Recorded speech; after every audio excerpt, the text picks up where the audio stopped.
Hello everyone, I hope आप सब healthy हैं और बढ़िया से पढ़ाई कर रहे हैं। मैंने आपको एक क्वेश्चन दिया था प्रैक्टिस के लिए पीरियोडिक टेबल सीरीज से। क्वेश्चन क्या था? ये था क्वेश्चन। ठीक है, कई बच्चों ने इसका आंसर दिया भी है। वेरी गुड, जिनका आंसर करेक्ट है। अभी हम इसका पूरा detail step by step solution discuss करेंगे। तो बेटा क्वेश्चन की स्टेटमेंट में अगर आप देखो ना, तो आपको क्या दिया हुआ है क्वेश्चन की स्टेटमेंट में? आपको यहाँ पे आयनिक रेडिया दिया हुआ है, फ्लोराइड और ऑक्साइड आयंस की वैल्यूज दी हुई है ना, 1.33 1.40 एंगस्ट्रॉम।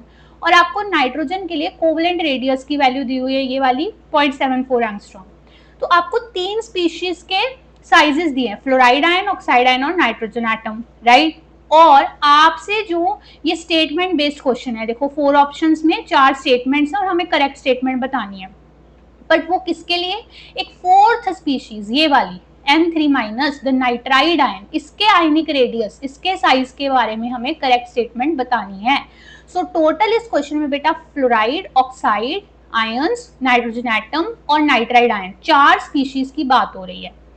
तो इसमें अब मैं अगर इसका सोल्यूशन बताऊं तो ये उन्हीं चीजों पे है बेटा जो चीजें हमने पढ़ी हैं ना, जो हमने आयनिक रेडियस के ट्रेंड्स वाली वीडियो में पढ़ी थी ना, उन्हीं सब पे बेस्ड है। मैंने अभी तक आपको ये बताया हुआ है कि जो एटॉमिक रेडियस होता है ना, उसकी हमने टाइप्स पढ़ी थी। ठीक है, उसमें हमने कोवलेंट रेडियस के बारे पढ़ा था, राइट, कोवलेंट रेडियस, और वो यहाँ पर है। हमने आयनिक रेडियस के बारे में भी पढ़ा हुआ है, राइट। आयनिक रेडियस ये कहाँ पे, ये 3 स्पीशीज यहाँ पे आयंस हैं, उनके लिए है। ठीक है, तो ये यहाँ पे अप्लाई होगा। फिर मैंने आपको बताया था कि आइसो इलेक्ट्रॉनिक स्पीशीज में कैसे आप ट्रेंड देखते हो आयंस के साइजेस का, तो वो कंसेप्ट और वो ट्रिक मैंने आपको एक बताई थी, राइट, उस वीडियो में। तो वो ट्रिक यहाँ पे यूज होगी। एंड इसके अलावा मैंने आपको एक जनरल बताया था, किसी भी पेरेंट एटम को अगर हम उसके आयन से कंपेयर करें, जैसे यहाँ पे एनायंस हैं, कैटायंस नहीं है, एनायंस है ना, सारे नेगेटिव वाले हैं तीनों, तो इनमें अब साइज बड़ा होगा छोटा किसका होगा, वो कंपैरिजन भी मैंने आपको लॉजिकली समझाया था। तो ये सारी बेटा चीजें यहाँ पे इस क्वेश्चन में अप्लाई करेंगे। तो ये देखो जेईई मेंस 2021 का क्वेश्चन जो है वो आसानी से आपका सॉल्व हो जाएगा।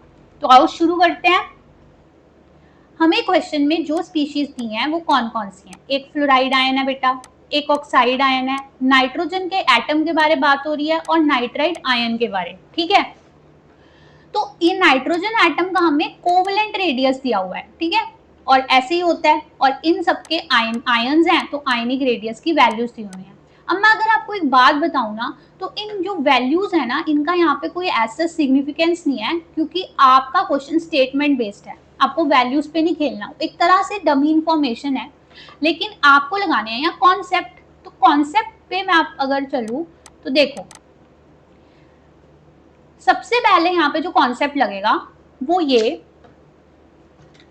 दैट हमें बताना क्या है, हमें नाइट्राइड आयन के साइज यानी उसके आयनिक रेडियस के बारे में करेक्ट स्टेटमेंट बतानी है। कंपेयर किया गया इन सभी स्टेटमेंट्स में उसको इन 3 स्पीशीज के साथ कि उससे किससे बड़ा है किससे छोटा है, तो वो आप जान लो पहले, है ना, कि नाइट्राइड आयन का इनके साथ क्या रिलेशन है। तो उसके लिए आप सबसे पहले अगर यहाँ पे देखोगे ना बेटा ध्यान से, तो फ्लोराइड और ऑक्साइड आयंस जो है ना, ये आपस में आइसो इलेक्ट्रॉनिक स्पीशीज हैं। जैसे मैंने आपको सिखाया था वैसे आप देख लो। देखो फ्लोरीन के लिए क्या Z होता है? फ्लोरीन के लिए Z होता है 9 और ऑक्सीजन के लिए होता है 8। उस पे चार्ज कितना है F पे -1 का। तो इसमें एक ऐड करोगे तो इसके इलेक्ट्रॉन्स का नंबर आ जाएगा 10 इलेक्ट्रॉन। सेम वे ऑक्साइड पे 2 चार्ज है 2 नेगेटिव का, 2 ऐड करेंगे तो ये 10 इलेक्ट्रॉन आ जाएंगे ऑक्सीजन के। तो देखो इलेक्ट्रॉन्स का काउंट सेम है, तो these are what, these are isoelectronic species.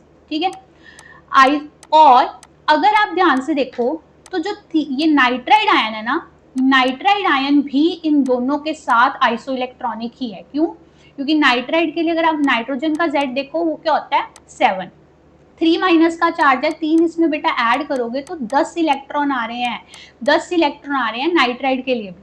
सो देखो इलेक्ट्रॉन्स का काउंट जो है वो तीनों में सेम है, ये तीनों आयंस में सेम है। So all these 3 that is अगर मैं आपको बताऊं तो बेसिकली क्या हो रहा है यहाँ पर fluoride ion, oxide ion, nitride ion, तीनों आयन्स आपके आइसोइलेक्ट्रॉनिक स्पीशीज हैं और उनमें आयनिक रेडियस ट्रेंड वो तो हमने सीखा था ना, क्या ट्रिक था कि जब एनायन होते हैं, जैसे ये तीनों एनायंस हैं, तो एनायंस के केस में मैंने आपको ये ट्रिक बताया था कि जिस एनायन पे जितना ज्यादा चार्ज होता है उतना ही उसका साइज, उसका आयनिक रेडियस बड़ा होता है।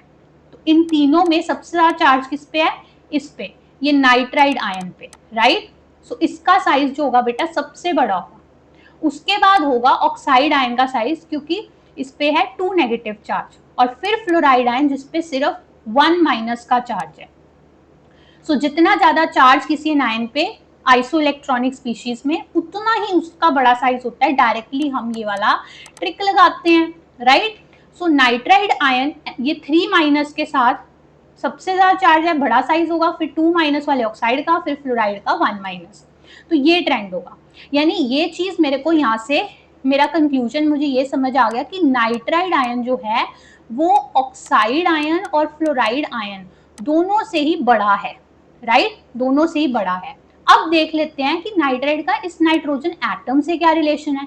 ये भी मैंने आपको सिखाया था कि अगर हम बात करें एक पेरेंट एटम और उसके बने हुए एनायन की, जैसे यहाँ पे नाइट्रोजन पेरेंट एटम है और नाइट्राइड उसका एनायन है, तो एनायन हमेशा क्या होता है? बड़ा होता है साइज में पेरेंट एटम से। So nitride ion will be bigger than nitrogen atom, ठीक है। सो जब भी एटम से बनता है एनायन, साइज हो जाता है इंक्रीज, जो मैंने आपको अच्छे से समझाया भी था। So nitride ion will be definitely bigger than its parent nitrogen atom, ठीक है। सो एक और चीज समझ में आई कि नाइट्राइड आयन नाइट्रोजन एटम से बड़ा है, ये सब समझ में आया। तो ये भी एक कंक्लूजन है, ये भी एक कंक्लूजन है कि नाइट्राइड आयन जो है वो नाइट्रोजन एटम से बड़ा है। तो अब चलो स्टेटमेंट्स पे चलो, तो बहुत आसानी से आप बता सकते हो करेक्ट स्टेटमेंट। पहली स्टेटमेंट पढ़ो। पहली स्टेटमेंट कह रही है नाइट्राइड आयन के आयनिक रेडियस के बारे कि it is smaller than oxide and fluoride. यहीं पे गलत हो गया ना, स्मॉलर थोड़ी ना है। ये देखो नाइट्राइड आयन जो है वो ऑक्साइड और फ्लोराइड से तो बड़ा है ना। सो ये नाइट्राइड आयन ऑक्साइड फ्लोराइड से बड़ा है, स्मॉलर थोड़ा है।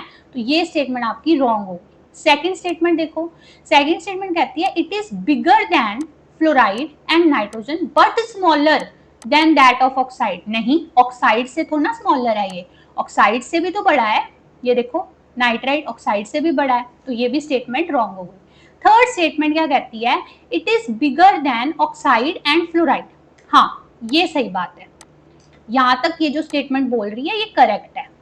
ऑक्साइड और फ्लोराइड दोनों के दोनों आयन्स से नाइट्राइड आयन बड़ा है। सो थर्ड स्टेटमेंट राइट है। फोर्थ चेक करो, it is smaller than fluoride and nitrogen. ना, ये भी गलत है। सो ये सारी इन्होंने गलत स्टेटमेंट्स दी हैं। करेक्ट आंसर आपका ये वाला थर्ड स्टेटमेंट, ठीक है।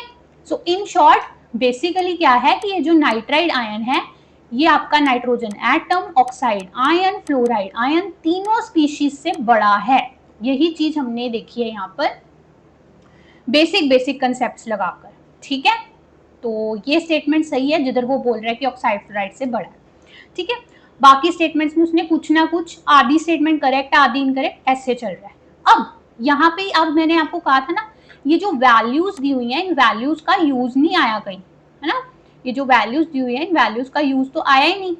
हमने सिंपली कंसेप्ट्स लगा के रिलेशन ड्रॉ किया, रिलेशन ड्रॉ किया है कि आपका जो ये स्पीशीज हैं, ये 4 स्पीशीज, इनका आपस में क्या ट्रेंड है। बट अगर इसी क्वेश्चन को मैं आपको बोलूं वो एक दूसरी तरह से फ्रेम करके दे, जहां वैल्यूज के बेसिस पे आपको वैल्यूज भी एनालाइज करनी है, ठीक है, तो पता कैसे आ सकता है। ये देखो, ये जेई में आया नहीं है बट मैंने आपको बताने के लिए इसको मॉडिफाई किया। क्या किया मैंने? देखो आपके पास क्या है, आपके पास फ्लोराइड और ऑक्साइड आयंस के ये आयनिक रेडिया हैं, नाइट्रोजन का कोवलेंट रेडियस है जैसे दिया हुआ था क्वेश्चन में। बट अब उसने पूछा क्या है वो देखो, दैट इज डिफरेंट। अब वो पूछ रहा है कि the ionic radius of nitride is expected to be, और यहाँ पे जो 4 ऑप्शंस हैं इसमें उसने वैल्यूज दे रखी हैं, वैल्यूज दे रखी हैं for ionic radius of nitride ion, और आपको करेक्ट वैल्यू चूज करनी है कि नाइट्राइड आयन का करेक्ट आयनिक रेडियस का वैल्यू क्या होगा, ठीक है। तो अब आपको थोड़ा सा और दिमाग लगाना होगा। अभी तक हमने ये चीज तो समझ ली कि नाइट्राइड आयन अपने पेरेंट एटम नाइट्रोजन से बड़ा है, नाइट्राइड आयन अपने आइसो इलेक्ट्रॉनिक आयंस ऑक्साइड और फ्लोराइड से भी बड़ा है, ठीक है, एज पर द लॉजिक्स। तो नाइट्राइड आयन का जो साइज है, जो आयनिक रेडियस की जो वैल्यू आनी चाहिए ना, वो ऐसी वैल्यू आनी चाहिए, कैसी वैल्यू आनी चाहिए, जो इन तीनों वैल्यूज से बड़ी हो। एक सेकेंड, ये देखो, जो इन तीनों वैल्यूज से बड़ी हो, 1.33, 1.40 एंड 0.74 एंगस्ट्रॉम, तीनों से बड़ी। तो अब ऑप्शंस देखो और देखो, सोचो कौन सा वैल्यू होना चाहिए। देखो नीचे से शुरू करते हैं। ये जो 1.36 वैल्यू है, ये जो 1.36 वैल्यू है, ये बेटा आपकी इससे तो बड़ी है, ठीक है, पर इससे छोटी है, तो ये ऑप्शन डिस्कार्ड। 0.56 जो वैल्यू है बेटा, ये तो आपकी तीनों से छोटी है, 1.40, 0.74, 1.33, ये तो गई। 1.27 बेटा जो ये वैल्यू है, ये आपकी इससे तो बड़ी है, ठीक है, बट इन दोनों से छोटी है, मतलब ऑक्साइड और फ्लोराइड आयंस के, तो ये भी गई। अब देखो ये वाली 1.48 एंगस्ट्रॉम, ये आपकी 0.74, 1.40 एंड 1.33 तीनों से बड़ी वैल्यू है। तो यही है हमारा करेक्ट आंसर यहाँ पे, ऑप्शन नंबर 1, कि नाइट्राइड आयन का जो आयनिक रेडियस एक्सपेक्टेड है वो 1.48, क्योंकि ये वैल्यू क्वेश्चन में दी गई तीनों वैल्यूज से बड़ी है, और वही हमें पता है कि नाइट्राइड आयन बाकी तीनों स्पीशीज से क्या है, बड़ा है। तो देखो सिंपल सिंपल जो लॉजिक्स होते हैं, जो मैंने आपको प्रीवियस वीडियोस में सिखाए थे, उन्हीं के बेसिस पे जो है PYQs भी आप सॉल्व कर सकते हो और अपने पेपर में एक्सेल कर सकते हो। तो ऐसे ही और क्वेश्चंस, प्रैक्टिस और उनके सॉल्यूशंस, डिटेल्ड सॉल्यूशंस के साथ मिलते हैं। Till then, happy learning and all the best to all of you.